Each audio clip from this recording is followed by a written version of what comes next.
Hello friend, आज हम अपना इस चैनल पे आपको क्लास 12 का वेक्टर से आपको स्टार्टिंग करवा रहे हैं। और क्लास 12 का आपको मैथ और फिजिक्स का टोटल लेक्चर जो भी है आपका क्लास 12 का टॉपिक ये टर्म 2 के सिलेबस है वो आपको यहाँ पे हम कंप्लीट कराएंगे। तो चैनल को सब्सक्राइब करके और जुड़े रहें यहाँ से बेल आइकन को प्रेस करके। तो चलिए आज हम आपको वेक्टर से स्टार्ट करते हैं। क्लास 12 मैथ वेक्टर टॉपिक रहेगा, वेक्टर चैप्टर है आपका। तो यहाँ पे आज हम आपको पहले से अगर आप कहीं नहीं कुछ जानते हैं फिर भी आपको अगर क्लास 11 में वेक्टर नहीं पढ़े हैं फिर भी आपको यहाँ से समझ में आएगा। आपको बस वीडियो को पूरा देखते रहना है और जैसे जैसे बताएं वैसे हम लाइन बाय लाइन सब आपको क्लियर करते जाएंगे और हर एनसीईआरटी का एक्सरसाइज भी आपको हम यहाँ पे कंप्लीट करवा देंगे। तो चलिए वेक्टर से आज हम स्टार्टिंग करते हैं। ओके, पहले जो अभी नए हैं जो 11th नहीं पढ़े हैं उनके लिए हम शुरू स्टार्टिंग बेस से लेकर चलते हैं। तो वेक्टर कहते किसको है? वेक्टर को हम अगर ऐसे आपको आसान तरीक़ा से समझे तो वेक्टर कुछ नहीं, वेक्टर एक लाइन है। वेक्टर एक लाइन है, जैसे कि ये वेक्टर एक लाइन है, आप ऐसे समझिए। वेक्टर हम उस क्वांटिटी दो तरह के होते हैं, एक स्केलर क्वांटिटी और एक वेक्टर क्वांटिटी। एक स्केलर क्वांटिटी होता है, एक वेक्टर क्वांटिटी होता है। स्केलर क्वांटिटी वो क्वांटिटी होता है जिसमें सिर्फ आपको वैल्यू या मैग्नीट्यूड रहे। जैसे कि आपको हम यहाँ पे बताएं, जैसे कि 10 kg लिखा हुआ है, 10 kg। तो ये जो 10 kg है ये सिर्फ एक वैल्यू है, इसमें आपको डायरेक्शन नहीं पता चल रहा है। क्या समझे? जैसे 10 kg है, इसमें आपको डायरेक्शन नहीं पता चल रहा है। जैसे कि अब यहाँ पे हम लिख दें, यहाँ पे जैसे कि आपको लिख दिया जाए 30 किलोमीटर पर आवर, जैसे कि स्पीड लिख दिया जाए, तो ये आपको किस डायरेक्शन में 30 किलोमीटर पर आवर चल रहा है ये आपको डायरेक्शन नहीं पता है, सिर्फ आपको वैल्यू मैग्नीट्यूड से पता है कि उसका वैल्यू क्या है। ऐसा क्वांटिटी को हम स्केलर क्वांटिटी कहते हैं। कोई भी चीज़ जो सिर्फ मैग्नीट्यूड बताए उसको हम स्केलर क्वांटिटी कहते हैं। और वेक्टर क्वांटिटी, इसी में वेक्टर क्वांटिटी क्या चीज़ है कि जो ये 30 किलोमीटर पर आवर जो ये आपको स्पीड था ना, इसमें अगर डायरेक्शन बता दिया जाता कि 30 किलोमीटर पर आवर आपका नॉर्थ के तरफ, तो ये हो जाता वेक्टर क्वांटिटी। बस स्केलर क्वांटिटी और वेक्टर क्वांटिटी में यही अंतर है कि आपको इसमें डायरेक्शन भी पता चल जाता है। वेक्टर क्वांटिटी में आपको मैग्नीट्यूड के साथ साथ डायरेक्शन आपको मिल जाएगा, उसी को हम वेक्टर क्वांटिटी कहते हैं। और स्केलर क्वांटिटी उसको कहते हैं जिसमें आपको सिर्फ वैल्यू मिले एक तरह का। जैसे कि आप समझ लिए, जैसे कि यहाँ पे 10 kg 5 kg ऐसे सिर्फ वैल्यू मिले। 30 किलोमीटर कहीं पर लिखा हुआ 30 किलोमीटर, तो सिर्फ आप 30 किलोमीटर, अब किधर 30 किलोमीटर ये आपको नहीं पता है किस डायरेक्शन में। यही अगर यहाँ पे लिख दिया जाए कि 30 किलोमीटर ईस्ट के तरफ, तो आपको पता चल जाएगा कि वो ये वेक्टर क्वांटिटी है। इसको में आपको वैल्यू भी मिल गया और ये डायरेक्शन भी मिल गया। 30 किलोमीटर ईस्ट की तरफ आपको वैल्यू भी मिल गया, डायरेक्शन भी मिल गया, उसी को हम वेक्टर क्वांटिटी कहते हैं। तो आप समझ गए होंगे कि वेक्टर क्वांटिटी किसे कहते हैं, वेक्टर क्या चीज़ है। तो वेक्टर वो क्वांटिटी है जिसमें डायरेक्शन भी हो और मैग्नीट्यूड भी हो। तो मैग्नीट्यूड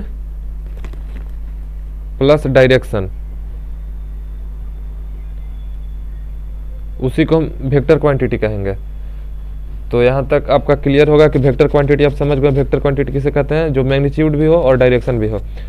अब यहाँ तक तो समझ गए। अब जैसे कि अब यहाँ पे ये एक लाइन है और हम वेक्टर क्वांटिटी को रिप्रेजेंट कैसे करते हैं, तो कोई भी ऐसे अल्फ़ाबेट लिख के ऊपर एक ऐसे एरो लगा देंगे तो ये वेक्टर क्वांटिटी रिप्रेजेंटेशन हो गया।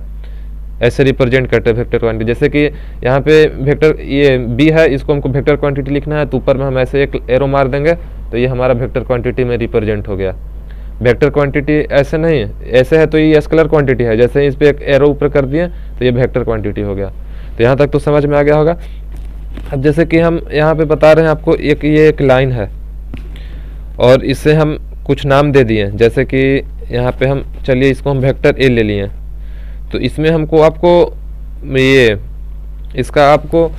इसमें आपको डायरेक्शन भी मिल गया कि ये किस डायरेक्शन से जाएगा और मैग्नीट्यूड भी आपको मिलना चाहिए, उसी को हम वेक्टर क्वांटिटी कहेंगे। अब चलिए यहाँ से आपको कन्फ्यूजन होगा, इसको दूर करते हैं और हम एक्सरसाइज 10.1 पे चलते हैं मैथ का, वेक्टर क्वांटिटी का। वेक्टर के मेन मैटर यहाँ पे था वेक्टर समझना। वेक्टर अगर आप समझ गए हैं तो हो गया। चलिए अब हम एक्सरसाइज 10.1 पे चलते हैं और वहाँ से आप बनाते रहिएगा और समझ जाइएगा वहाँ से आसानी से। चलिए यहाँ पे एक्सरसाइज 10.1 में आपको क्वेश्चन दिख रहा होगा ऊपर ही, ये देखिए, represent graphically displacement of 40 kilometre 30 degree east of north. अब यहाँ पे एक तो छोटा सा कॉन्सेप्ट है आपका कि डायरेक्शन को लेकर कॉन्सेप्ट है, डायरेक्शन को लेके। जैसे कि आपको कहीं पे भी अगर आपको बोला जाए ईस्ट वेस्ट नॉर्थ साउथ आप समझ आते हैं। जैसे कि आपको नॉर्थ कहीं डायरेक्शन, आपको चारों डायरेक्शन बनाना है तो आप ऐसे लिखते हैं, ऊपर में नॉर्थ, नीचे साउथ, राइट हैंड साइड पे ईस्ट और इधर वेस्ट। ये डायरेक्शन होता है। जब चारों डायरेक्शन सिर्फ बताया जाए तब ये डायरेक्शन होता है। और कहीं पे अगर लिख दिया जाए नॉर्थ ईस्ट, नॉर्थ ईस्ट आपको डायरेक्शन में इसमें दिखाना है, नॉर्थ ईस्ट आपको दिखाना है डायरेक्शन में इसमें, तो आप नॉर्थ ईस्ट कौन सा डायरेक्शन होगा? नॉर्थ ईस्ट, ये वाला डायरेक्शन होगा, ये डायरेक्शन। समझ गए यहाँ पे? तो नॉर्थ ईस्ट किस डायरेक्शन? ये डायरेक्शन हो गया। अब कहीं पे आपको बोला जाए साउथ ईस्ट, साउथ ईस्ट, तो ये आपका ये डायरेक्शन हो गया, साउथ ईस्ट। समझ गए? अब जैसे कि ये तो सिंपल था, आपको जैसे साउथ ईस्ट बोला आप 45 डिग्री पे, टोटल ये 90 डिग्री था, आप इसको 45 डिग्री पे ऐसे कर दिए, लाइन खींच दिए, तो ये हो गया आपका 45 डिग्री पे आपको बराबर बराबर मिल गया साउथ ईस्ट और नॉर्थ ईस्ट। अब कहीं पे जैसे कि बोल दिया जाए 30 डिग्री नॉर्थ ईस्ट, तब आप क्या करेंगे? जैसे कि यहाँ पे आपको एक क्वेश्चन यहाँ पे है, एक क्वेश्चन, चलिए हम यहाँ पे आपको बता दे रहे हैं। यहाँ पे जैसे कि आपको यहीं पे लिख दिया 30 डिग्री ईस्ट ऑफ नॉर्थ, तब आप इसको कैसे शो कीजिएगा डायरेक्शन में? देखिए पहले आप ऐसे बनाइए, ऊपर में नॉर्थ है, नीचे साउथ है, और राइट हैंड साइड में कहीं भी अगर आप फेस किए हुए हो, जिस तरफ आपका फेस हो उधर राइट हैंड साइड ईस्ट होता है। तो जिधर आपका फेस हो उधर राइट हैंड साइड, आपका राइट हैंड साइड तरफ आपका क्या होगा? ईस्ट होगा। तो इधर ईस्ट हो गया और इधर वेस्ट हो गया। ओके, अब जैसे कि क्या कह रहा है 30 डिग्री ईस्ट ऑफ नॉर्थ, यानी ऑफ मतलब का किसका? नॉर्थ का। 30 डिग्री ईस्ट यानी पहले कहाँ किसका? नॉर्थ का। किसका? लास्ट में क्या है? नॉर्थ का। 30 degree east of north, north का 30 डिग्री ईस्ट के तरफ, नॉर्थ का 30 डिग्री ईस्ट के तरफ। तो आपको नॉर्थ से 30 डिग्री एंगल बनाना है, ना कि ईस्ट से। अब जैसे कि यहाँ पे कितने लोग ईस्ट से 30 डिग्री बनाएंगे? नहीं, नॉर्थ से आपको 30 मैंने यहाँ पे इसका लिखा हुआ किसका? 30 डिग्री ईस्ट ऑफ नॉर्थ, किसका? नॉर्थ का 30 डिग्री ईस्ट के तरफ, 30 डिग्री सिर्फ ईस्ट के तरफ। तो ऐसे बनेगा। समझ में आ गया? अब जैसे कि दूसरा क्वेश्चन यहाँ पे लिखा होगा 40 degree east of north, 40 degree east of north लिखा हुआ है, तब आपको क्या करना है? कुछ नहीं, बस ऐसे बनाइए, और यहाँ पे नॉर्थ, यहाँ पे ईस्ट, तो क्या 40 degree 40 degree east of north, यानी नॉर्थ का 40 डिग्री ईस्ट के तरफ, नॉर्थ का 40 डिग्री ईस्ट के तरफ, नॉर्थ का 40 डिग्री ईस्ट के तरफ। बस ऐसा ही करना है। तो ये आप समझ गए कि किसी भी आ जाएगा तो आप बना लेंगे, कैसा भी आ जाए।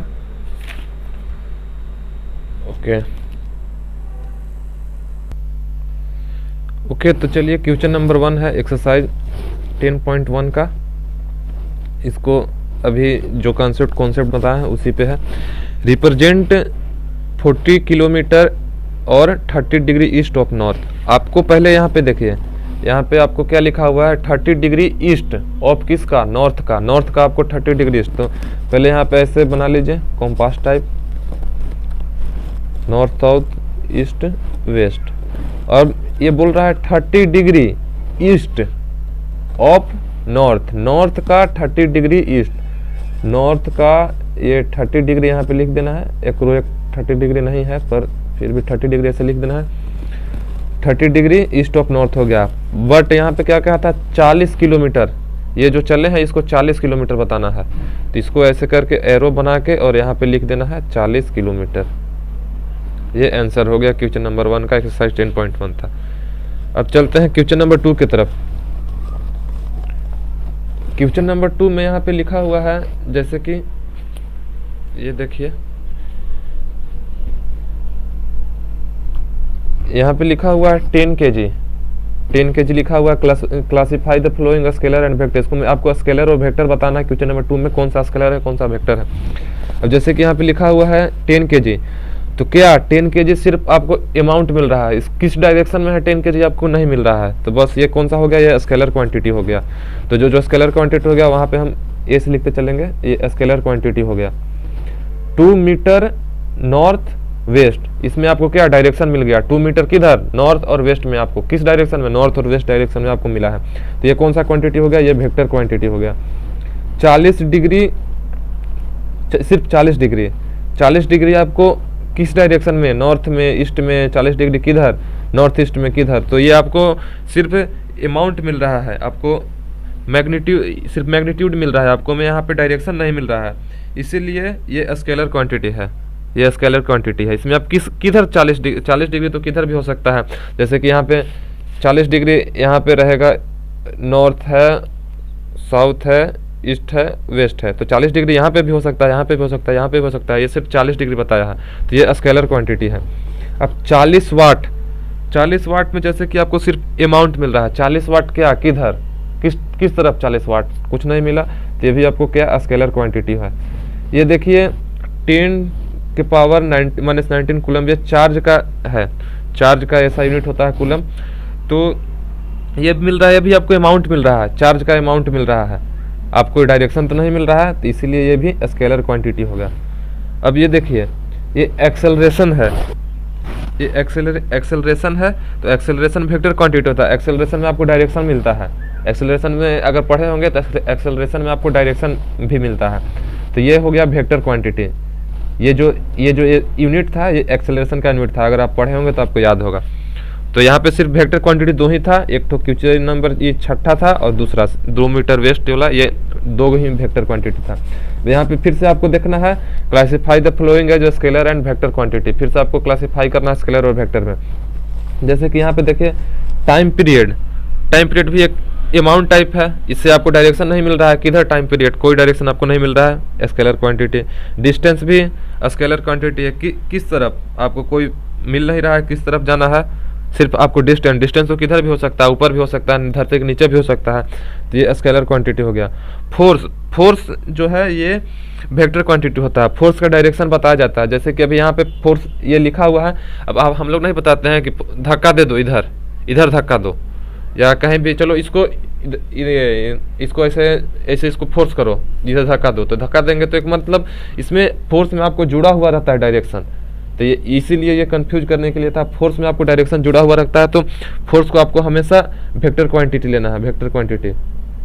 ओके, अब वेलोसिटी भी वेक्टर क्वांटिटी होता है, स्पीड वेक्टर क्वांटिटी नहीं होता है, स्पीड सिर्फ स्केलर होता है, मगर वेलोसिटी वेक्टर क्वांटिटी होता है, इसमें भी डायरेक्शन आपको मिलता है, तो ये वेक्टर क्वांटिटी है। वर्क डन क्या है कि वर्क डन सिर्फ एक अमाउंट है, तो ये सिर्फ स्केलर क्वांटिटी होगा। वर्क डन मतलब कोई भी काम करने का जो क्षमता होता है, या वो एफिशिएंसी होता है। वर्क डन जो मतलब कुछ काम है, तो काम एक स्केलर क्वांटिटी है, उसमें डायरेक्शन का कोई मतलब नहीं है, जब तक यहाँ पे डायरेक्शन बताया नहीं गया हो, तो ये हो गया स्केलर क्वांटिटी। वेक्टर क्वांटिटी कौन कौन हुआ, वेलोसिटी हुआ, सिर्फ वेलोसिटी, और फोर्स आपको वेक्टर क्वांटिटी हुआ बस। और यहाँ पे आपका कौन सा था वेक्टर क्वांटिटी, ये एक्सेलरेशन वाला था वेक्टर क्वांटिटी, और ये 2 मीटर नॉर्थ वेस्ट वाला था आपका वेक्टर क्वांटिटी। अब क्वेश्चन नंबर 4 पे चलने से पहले एक कॉन्सेप्ट है आपका, उसको पहले देख लीजिए, उसके बाद क्वेश्चन नंबर 4 पे चलते हैं। तो यहाँ पे आपका कॉन्सेप्ट आता है, वेक्टर तो आप समझ गए होंगे, मैग्नीट्यूड प्लस डायरेक्शन। अब हम यहाँ पे लिखते हैं टाइप ऑफ वेक्टर। जहाँ कहीं भी कंफ्यूजन हो, डाउट हो, आप कमेंट में बता सकते हैं, वहाँ से आपको फिर से अच्छा तरीका से करके आपको वहाँ पे समझा दिया जाएगा। अब जैसे कि टाइप ऑफ वेक्टर में चलते हैं, तो पहला वेक्टर आपका आता है, जब हम सब इम्पोर्टेंट वेक्टर आपको पढ़ाएंगे, जो आपका काम लायक होगा, तो एक है जीरो वेक्टर। सबसे पहले इसी पे आइए, जीरो वेक्टर जिसका मैग्नीट्यूड जीरो हो, जीरो, उसी को हम जीरो वेक्टर कहेंगे। जैसे अब यहाँ पे आप समझिए मैग्नीट्यूड जिसका कोई वैल्यू नहीं हो, जो जीरो हो, उसको हम जीरो वेक्टर कहेंगे। और यहाँ पे अगर डिफिनेशन के लाइन पे चले तो जिसका इनिशियल और टर्मिनल पॉइंट कोइंसाइड कर जाए, एक ही जगह पे इनिशियल पॉइंट, एक ही जगह पे टर्मिनल पॉइंट हो। जैसे कि एक वेक्टर है और इसका इनिशियल ये पॉइंट और टर्मिनल पॉइंट दोनों एक ही जगह पॉइंट हो जाएगा, तो इसी को हम जीरो वेक्टर कहेंगे। और जैसे वेक्टर को हम एक लाइन को रिप्रेजेंट करते हैं तो उसमें क्या होता है कि आगे हमको ऐसे हेड बनाना रहता है, पीछे टेल ऐसे पॉइंट रहता है, एक तरफ से ऐसे लाइन बनाना पड़ता है। तो इसी को हम वेक्टर ऐसे रिप्रेजेंट करते हैं, लाइन फॉर्म में ऐसे हम वेक्टर को रिप्रेजेंट करते हैं। वेक्टर को हम जैसे रिप्रेजेंट हम ऐसे कर देते हैं वेक्टर को, इसको हम कुछ नाम दे देते हैं, जैसे कि ए वेक्टर, इसको हम ए वेक्टर एक लाइन के रूप में रिप्रेजेंट करके ऐसे नाम दे दिए। तो उसी में अब चलते हैं टाइप ऑफ वेक्टर में। तो जीरो वेक्टर होता है जिसका उसका मैग्नीट्यूड जीरो होता है और इसका डायरेक्शन इनफाइनाइट होता है। जैसे कि एक पॉइंट है, इसको आप किधर भी डायरेक्शन में आप ले जा सकते हैं, इधर ले जा सकते हैं, इधर ले जा सकते हैं, इधर कहीं भी जा सकता है। तो जीरो वेक्टर का मैग्नीट्यूड जीरो होता है। मैग्नीट्यूड आपका इसका जीरो होगा और इसका डायरेक्शन जो होगा इनफाइनाइट होगा, इनफाइनाइट डायरेक्शन।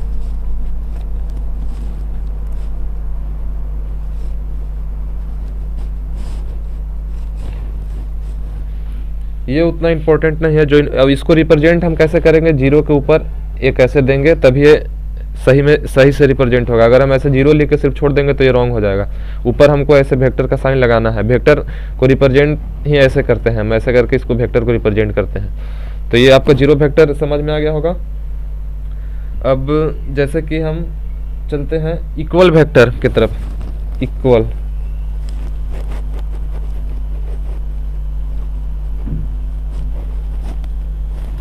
इक्वल वेक्टर, अब जैसे कि आपको पता होगा कि अभी हम आपको ऊपर बताए थे वेक्टर क्वांटिटी वो होता है जो मैग्नीट्यूड और डायरेक्शन जिसका पास दोनों हो। अब जैसे कि वो तो वेक्टर क्वांटिटी था, अब ये आपको वेक्टर के लिए यहाँ पे बताया गया था कि लाइन है, जो ये लाइन को हम वेक्टर बोल रहे हैं। ये वेक्टर है, ये डायरेक्शन भी दे रहा है, इसका कुछ लेंथ है, लंबाई है, मैग्नीट्यूड है। तो उसी तरह से अब जैसे कि एक वेक्टर इधर ये हो गया और एक वेक्टर इधर ये हो गया, तो इसका डायरेक्शन इस वेक्टर का डायरेक्शन इधर हो गया, इस वेक्टर का डायरेक्शन इधर हो गया। जैसे कि अगर हम इसको नाम ए देते हैं वेक्टर ए और इसको नाम हम वेक्टर बी देते हैं, तो यहाँ पे देखिए कि वेक्टर बी का डायरेक्शन वेक्टर ए के डायरेक्शन से अपोजिट है और इसका लंबाई होगा, दोनों का जो लंबाई लेंथ हुआ वो मैग्नीट्यूड हो गया और जो ये एरो हो गया वो उसका डायरेक्शन हो गया। तो इसी के चलते ये वेक्टर है। तो इस वेक्टर को ऐसे एरो में बनाते हैं। अब हम चलते हैं इक्वल वेक्टर के बारे में। इक्वल वेक्टर वो वेक्टर होगा जिसका मैग्नीट्यूड सेम होगा। दो वेक्टर जिसका मैग्नीट्यूड सेम हो और डायरेक्शन भी सेम हो उसको हम इक्वल वेक्टर कहते हैं।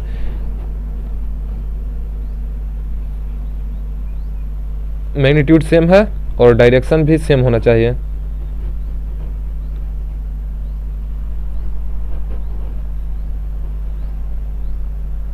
मैग्नीट्यूड और डायरेक्शन अगर दोनों अगर सेम होता है तो उसी वेक्टर को हम क्या कहेंगे, इक्वल वेक्टर कहेंगे।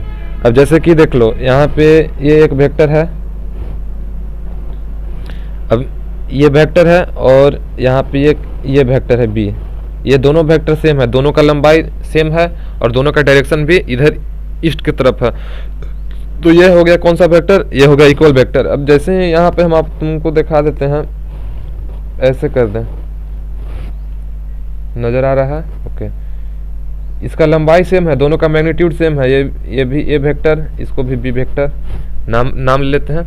तो ये जो ए वेक्टर है इसका भी डायरेक्शन सेम है। ये देखिए ये डायरेक्शन इसका इधर है और एक बी वेक्टर है, इसका डायरेक्शन इधर है। तो दोनों का डायरेक्शन अपोजिट है, मैग्नीट्यूड दोनों का सेम है, दोनों का इसका डायरेक्शन इस साइड है और इसका डायरेक्शन इस साइड है, दोनों का मैग्नीट्यूड सेम है, डायरेक्शन अलग है। तो ये हो गया आपका अनइक्वल वेक्टर। ये इक्वल वेक्टर नहीं हुआ। इक्वल वेक्टर वही होगा जो जिसका डायरेक्शन और मैग्नीट्यूड दोनों सेम होगा, और ये हो गया अनइक्वल वेक्टर। तो ये इक्वल वेक्टर नहीं है, तो ये इक्वल वेक्टर नहीं है आपका। इक्वल वेक्टर सिर्फ ये है। तो ये समझ गए होंगे। अगर किसी का मैग्नीट्यूड ही छोटा रहेगा, जैसे कि यहाँ पे दिखा देते हैं, जैसे कि ये एक वेक्टर है ए और एक वेक्टर ये है बी, क्या ये इक्वल वेक्टर है? दोनों का डायरेक्शन तो सेम है पर मैग्नीट्यूड सेम नहीं है। दोनों का लंबाई देखिए, ये बड़ा है ये छोटा है, तो ये भी इक्वल वेक्टर नहीं है। तो इक्वल वेक्टर सिर्फ ये है, दोनों का मैग्नीट्यूड और डायरेक्शन और मैग्नीट्यूड दोनों सेम रहना चाहिए, तो उसी को हम इक्वल वेक्टर कहेंगे। अब चलिए अब हम देखते हैं अब कौन सा वेक्टर है, निगेटिव ऑफ वेक्टर। चलिए ऊपर ऐसे करते हैं, okay. Negative of a vector, okay, negative of a vector. अब जैसे कि एक वेक्टर ए है इस डायरेक्शन में, ये वेक्टर ए है, और जस्ट इसके अपोजिट डायरेक्शन में कोई वेक्टर हो तो उसको निगेटिव ऑफ अ वेक्टर बोलेंगे। इसका मतलब निगेटिव वेक्टर है, ए का निगेटिव वेक्टर बी है और बी का निगेटिव वेक्टर ए है। बट इसमें आपको जैसे कि मैग्नीट्यूड इक्वल होना चाहिए तब निगेटिव ऑफ वेक्टर होगा। ऐसे निगेटिव वेक्टर सभी का हो सकता है, जैसे कि निगेटिव वेक्टर अपोजिट डायरेक्शन में जो भी वेक्टर होगा वो तो हो जाएगा, मगर इसमें आपको मैग्नीट्यूड भी इक्वल होना चाहिए। मैग्नीट्यूड इक्वल होगा तभी इसका निगेटिव होगा, तब हम कहेंगे जैसे इसका अपोजिट ये है, जैसे कि मान लीजिए कहीं पे 5 किलो है और कहीं पे भी 5 किलो सीधा है, कहीं 5 किलो उल्टा है, तो उसका हम बराबर इसे चलते न कर पाएंगे। जैसे 5 किलो का बराबर होगा मैग्नीट्यूड उस 5 किलो का बराबर ही अगला 5 किलो होगा, तब ना उसका निगेटिव होगा। अब जैसे कि यहाँ पे ये अभी लग नहीं रहा है, इसका लेंथ और होगा, यहाँ पे होगा। अब जैसे कि ये देखिए यहाँ पे वेक्टर ये है और ये वेक्टर बी है, दोनों का मैग्नीट्यूड सेम है, डायरेक्शन अपोजिट है, तो इसको निगेटिव ऑफ अ वेक्टर कर देंगे। इसको आप जैसे कि अभी ऊपर में हम यहाँ पे किए थे, ये निगेटिव ऑफ अ वेक्टर है और ये भी निगेटिव ऑफ अ वेक्टर है। मैग्नीट्यूड दोनों का सेम होना चाहिए और डायरेक्शन अलग अपोजिट होना चाहिए, एक दूसरे से अपोजिट होना चाहिए, अलग नहीं। जैसे कि अलग के मैटर में तो इधर भी चल जा सकता है, इधर भी जा सकता है, नहीं, अपोजिट एक दूसरे का अपोजिट होना चाहिए, उसी को हम निगेटिव ऑफ अ वेक्टर कहेंगे। और मैग्नीट्यूड दोनों का सेम होना चाहिए। यहाँ तक हो गया। अब कौन सा वेक्टर है, modulus of a vector, okay, इसको यहाँ पे देखते हैं, modulus of a vector.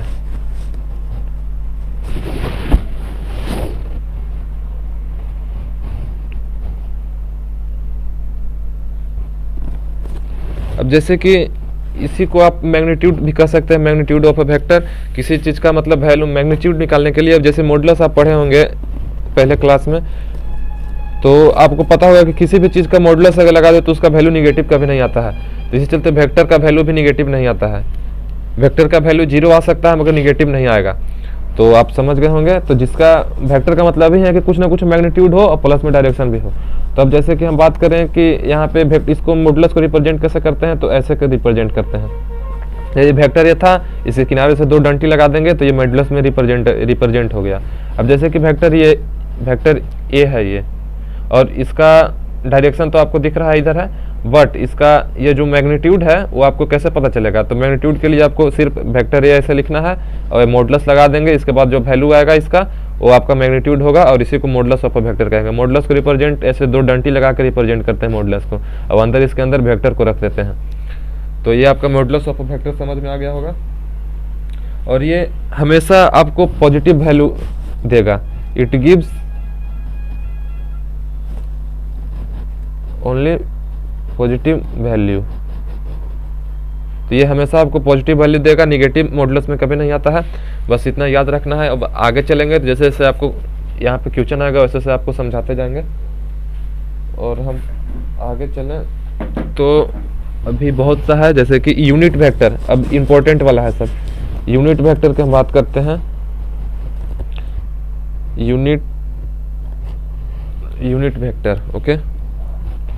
Unit vector जिसका मैग्नीट्यूड 1 हो, जिसका मैग्नीट्यूड 1 हो, यहाँ पे लिख देते हैं।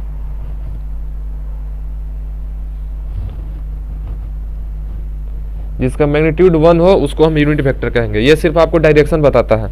जैसे कि यहाँ पे देख लीजिए, ये रहेगा आपका, ऐसे समझिए जैसे कि कोई भी वेक्टर ये है, अगर ये यूनिट वेक्टर है तो इसका जो मैग्नीट्यूड, जिसका हम इसका करके ऐसे मॉडुलस करके निकालेंगे, इसका वैल्यू 1 रहेगा। तो इसी को हम यूनिट वेक्टर करते हैं। आपको सिंपल सा याद रखना है कि जो यूनिट वेक्टर है उसका मैग्नीट्यूड 1 होता है और कुछ नहीं है इसमें। याद नहीं, आप ऐसे ही समझ सकते हैं, यूनिट वेक्टर का मतलब ही होता है 1। तो जिसका मैग्नीट्यूड 1 होगा उसको हम यूनिट वेक्टर कहेंगे। एक सेकंड, एक को, जिसका मैग्नीट्यूड 1 होगा उसको हम यूनिट वेक्टर बोलेंगे। जैसे कि ये वेक्टर, जैसे कि यहाँ पे एक और देख लो, ये बी वेक्टर है और हम इसका अगर मैग्नीट्यूड निकालें, अगर मॉडुलस से मैग्नीट्यूड निकलता है मॉडुलस साइन से, तो मैग्नीट्यूड इसका अगर 1 आ गया तो ये यूनिट वेक्टर है। अब यहाँ पे एक पॉइंट है, नोट करके यहाँ पे लिख लो, note, unit vector only give direction, it gives only direction,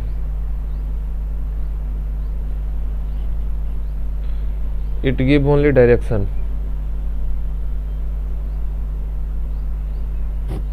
okay, अब हम आगे चलते हैं। और कौन सा वेक्टर बचा है? को इनिशियल, कोलिनियर और हाँ पैरेलल वेक्टर। चलो, तो co-initial vector,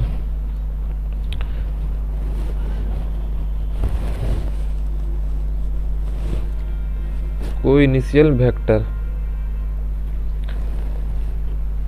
co-initial vector वो वेक्टर होता है जिसका इनिशियल पॉइंट सेम हो। Two vector whose initial point same, उसी को हम को इनिशियल वेक्टर बोलेंगे। जैसे कि यहाँ पे दिख रहा होगा, यहाँ पे एक ये वेक्टर इधर है और एक ये वेक्टर इधर है, दोनों का स्टार्टिंग पॉइंट, यहाँ से दोनों वेक्टर स्टार्ट हुआ है और दोनों का स्टार्टिंग पॉइंट सेम है। तो यहाँ से देखिए, यहाँ से वेक्टर स्टार्ट हुआ, इधर जा रहा है, तो दोनों का स्टार्टिंग पॉइंट सेम है, तो इसी को बोलते हैं को इनिशियल वेक्टर। तो हो गया। अब चलते हैं को terminal vector.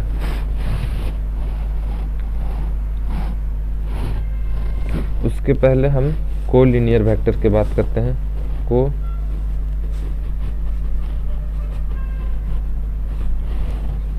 Collinear vector,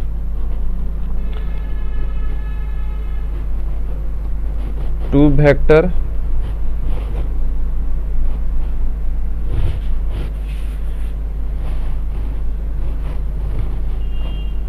are said to be collinear if they are parallel।